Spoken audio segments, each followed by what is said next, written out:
preventable outbreak. Initially, there were 17 reported cases. Last week, the infection rate increased to 22. In this unit, over a dozen babies are fighting for their lives. Babies with very low birth weights are at high risk for infections. These babies were born in hospital, they stayed in hospital, and many of them required intensive care.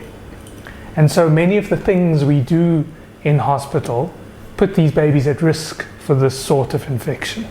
There was probably some level of transmission of this bacterium in the neonatal unit. So based on our data, it looks as though there was person-to-person transmission, and that usually occurs because of poor infection control. The neonatal unit has a capacity of 44. I think that one big problem is overcrowding, and we know that when we look at the bed occupancy in that unit over a period of time, the bed occupancy was higher than it should have been.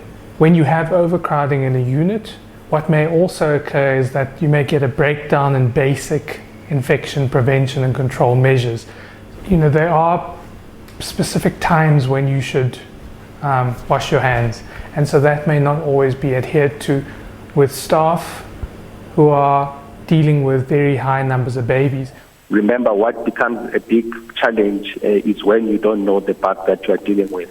And the bug that we are dealing with has been identified, and we are managing them quite well. The NICD has recommended that basic infection control measures be strengthened, overcrowding be resolved, the staff-to-patient ratio be addressed, and that systems be put in place to detect outbreaks earlier. Julian Pillay, SABC News, Tembisa.